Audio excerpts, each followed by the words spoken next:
All right, welcome back, everybody, for the last team previews of the year. It's been quite the journey, Sean. It's Eric and Swaghino out of the International Division, entering his third year, the best win percentage out of any LOC owner in history. I agree with you, and I don't want to get murdered again for saying what I'm about to say, but in my opinion, it has to be said. He plays in the weakest division. I mean, he's probably the best player in that weak division. Maybe Fighting Geese, maybe Susie. I can't say Susie's amazing, but he plays in a weaker division, and it gives him some wins, in my opinion.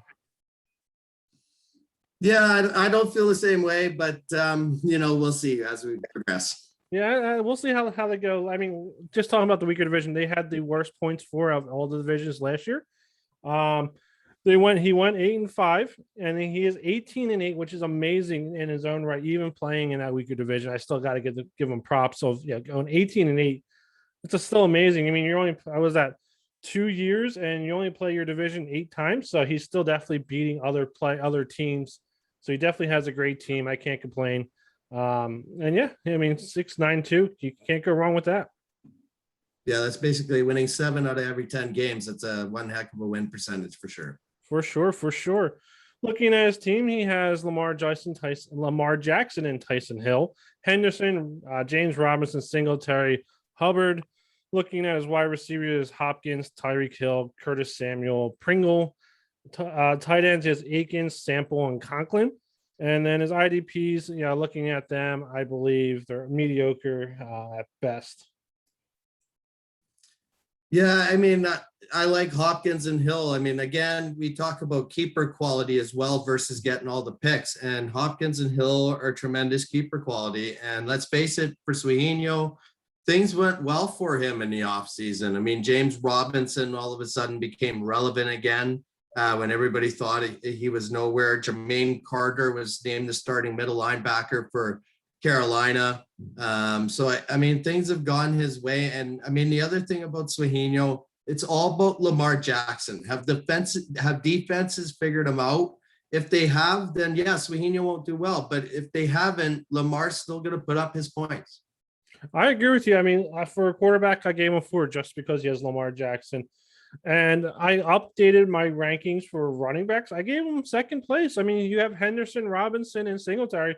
Going into the preseason, he was definitely ranked 17th to 18th, but with those injuries, he's definitely ranked second for me now. I mean, he has a good 1, 2, 3. Singletary, they all might split. Singletary might split time, but with Zach Moss, but he's still gonna get his touches. And then his wide receivers, I got 11 to get Hopkins and Hills, but I'm not huge on Samuel, so he has a good 1, 2. His tight ends, I have ranked 19th. I mean, they don't scare me at all. His flex had 14th because who are you really going to put there? You're going to put Pringle, Hubbard, or Ty Johnson as your flex. And his IDPs, I have ranked 17th. So it was actually below mediocre for me. Yeah, I wouldn't agree with a lot of the rankings there. To be honest, I think he is a little bit better than what you have him. But, that's why, you're a co and I'm commish. Exactly. We'll leave it as that. You gave him a B. I gave him a C+. The reason for the C+ is he took Jordan Akins before he took Blake Garwin and Austin Hooper were still there. He also took Ty Johnson before Marlon Mack, Justin Jackson, and Malcolm Brown went. And honestly, I would have taken any of those guys before Ty Johnson in a heartbeat. And that is why I gave him a C+. I thought it was a good draft, but he made a couple picks that were, to me, mediocre or definitely wrong. Yeah, I gave him a B. So I had actually Curtis Samuel as his first pick as being iffy, just because, I mean, Samuel just kind of started practicing recently.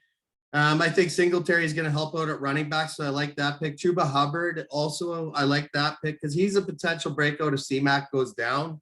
Nico Collins in round 8 as a rookie wide receiver. The guy's going to contribute immediately, so that pick was pretty good. I think for me, the B came, though, again, Robert Spillane, round 11, a bust pick. Of course, we didn't know about Schobert going to Pittsburgh before the draft, and obviously Swaghino was thinking Spillane was going to be a decent pick there, but that's why I gave him a B.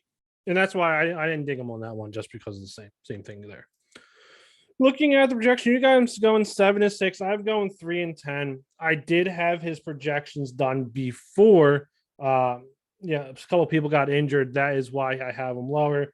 If I were to redo it, I might bump them up a win or two, but still, 4-9, 5-8, something around there.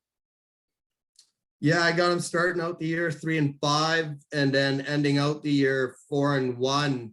Oddly enough, the loss coming to Templars late in the year for Swaghino being the killer for him, and the reason why he doesn't make the playoffs. So can you imagine losing the Templars late in the year as that being the dagger? But that's what I have it projected right now for Swaghino. But we'll wait and see. Yeah, I have them going 1-4, 3-6, and then 3-10. So I also have them losing to Templars as well.